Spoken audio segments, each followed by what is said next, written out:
Greetings and good day, everyone. Today we will be talking about capacitors and diodes. So I'll be reporting it. My name is Christian Luis Indrina, and let's get started. First, let's talk about what is a capacitor. So we have here a definition. A capacitor is a passive electronic component that stores electrical energy in an electrical field or electric field.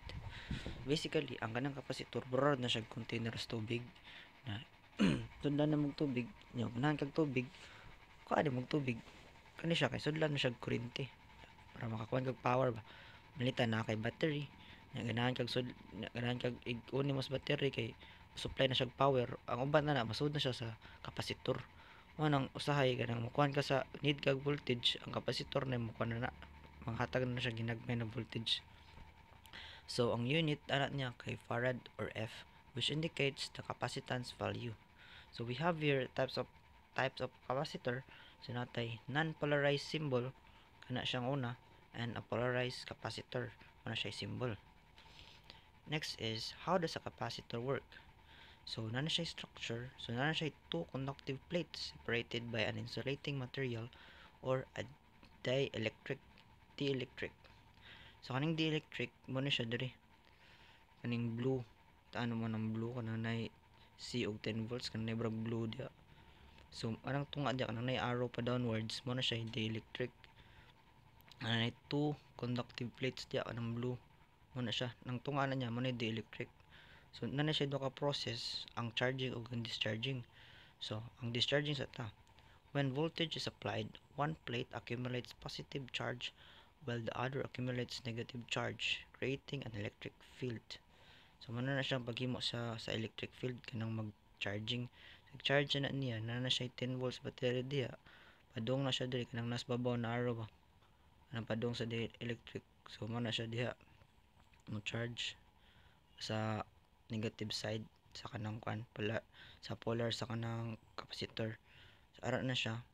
Mo nag-ingon dira una, in a positive charge, one plate accumulates positive charge while the other accumulates negative charge. So kanang babaw kabilit na siya positive, ang usa kay makamlit og negative.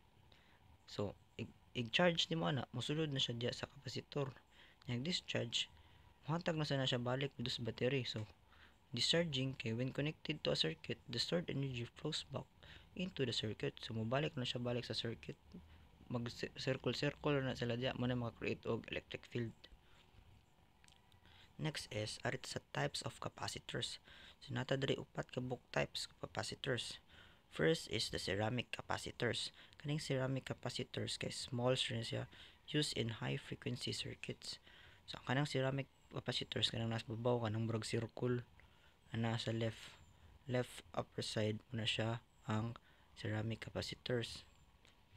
Sunod kay natong nailhan na capacitor kanang ang pangalan niya kay electrolytic capacitors kana sa bottom left mo na matong gamiton sa kay kita na maging kung anong capacitor. So kana siya kay larger na siya and used for high capacitance needs. Next is the tantalum capacitors kana naa sa right ababaw. Kanang tantalum kay kanang puwa. So reliable na siya, unstable, suitable for compact spaces. Next is kanang last kanang naa sa right bottom ng orange. Ang tawag na niya kay film capacitors. So ang iyang gamit kay stable and precise. Commonly used ni siya sa audio applications. Kaya magpa-sound kasi mong circuit. Next is capacitor applications. So unsa may mga gamit ang capacitors? First is energy storage, temporary energy storage and power supplies. Mo tingon ako nimo mura siya baldi na mo sudlag tubig. Kung ganahan nakagamit, pwede ra ka magamit na niya. Next is filtering. So pwede sa na siya gamiton as filter. So mas smoothie na siya sa voltage fluctuations in power circuit. Next is coupling. Mo-allow na siya sa AC signals to pass while blocking the DC signals. Next is timing. Used in RC circuits to create time delays. Nakasuway sad miya nagamit miya tong kanang usa ka circuit kuha na mo sa katong kang Sir Danlag, which is nigamit may capacitor para sa among circuit na ticking sound. Mo to siya ang ang kanang capacitor mo na gamit mo para mag delay sa timing sa kapwa man tuk mo igtik gud niya gud Muna siya gigamit mo para mag-timing sa tick ba. So masa na ako sa applications niya. Pero daghan pag na siya applications, pero kanilang sa atong ikuan kay commonly used man siya. Next is arita sa diode. So what is a diode? A diode is a semiconductor device that allows current to flow in only one direction. So usa ra gyud direction niya, positive to negative or negative to positive. So ang unit niya kay forward voltage drop, typically measured in volts. So volts ang iyang units. So makita ninyo diya mo na siya ang diode, mo na siyang symbol, mo na siya naong sa diode. So na siya anode, which is the positive side, kanang nay arrow, kanang nay bro nag-ana diha na vertical line, mo na siya ang cathode, which is the negative polar. Next is, how does a diode work? So ang aning structure sa diode made na siya sa semiconductor materials with P and N junctions. So mo na P and N junctions niya, bro siya kuan ba boundary ba na? Ang P mo na siya dira sa anode, ang N mo na siya sa cathode. So kanang nastunga niya kay mo na siya depletion region. Next is na siya kuan duha ka process. So ang una niya kay ang forward bias and reverse bias. So makita nimo diya kanang forward bias kay ang kuan na circuit ma-close bro na siya switch na imong i-off ang switch. Next is ang reverse bias kay imo na sana siyang i-open ang circuit or switch.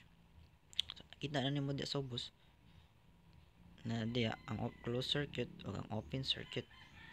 Forward bias is a closed circuit, open bias ay reverse bias is an open circuit. Makita sa nato diri sa upper right sa nila in the representation.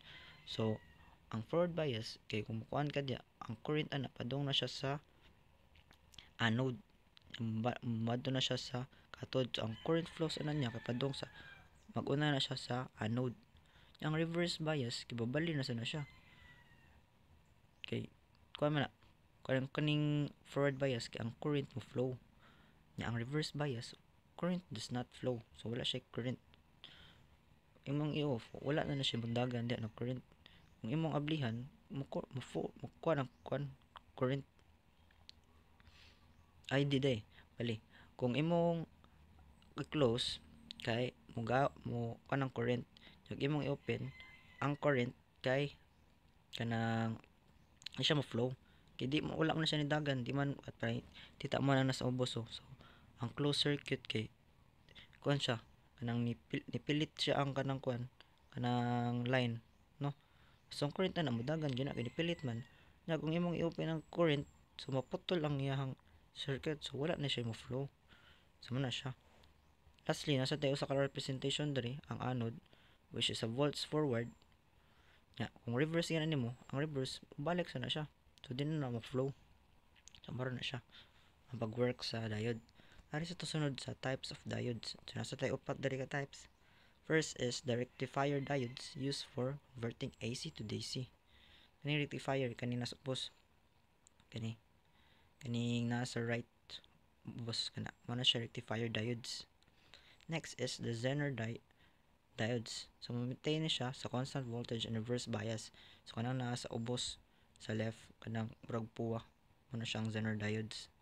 Next is atong nailhan na diode kanang LED or light emitting diodes.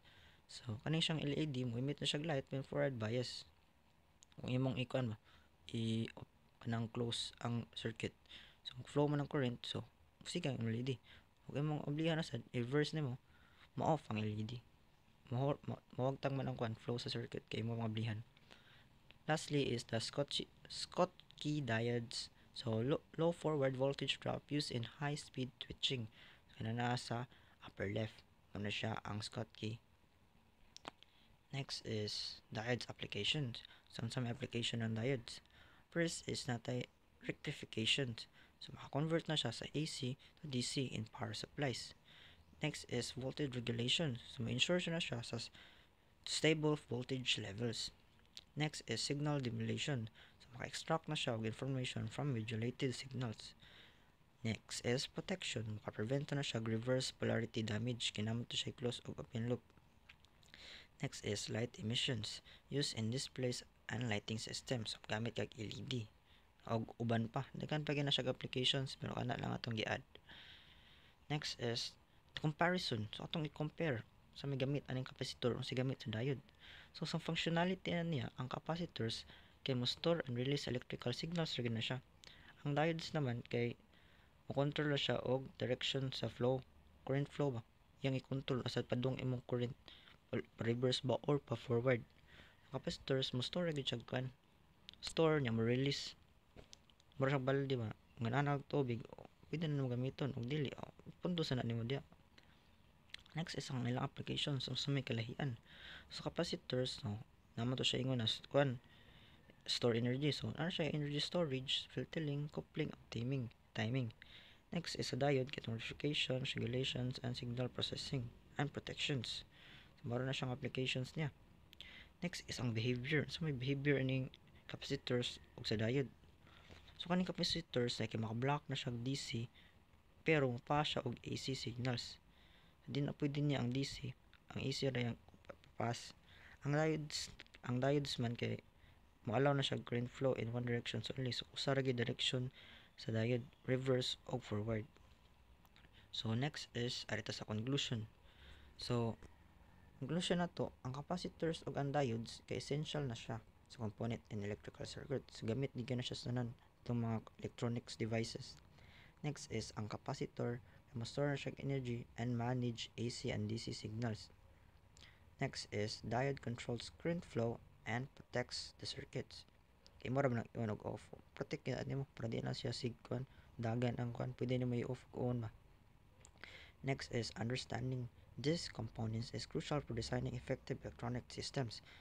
So gamit jud gayo na makaibaw ta aning capacitors ug diodes kay what if mag-design ta og kwan mga circuits, makaibaw na ta unsay gamit nila ug unsay pamaagi na pwede na to silang i-apply sa ato ang circuits. So mao ra na siya. Thank you.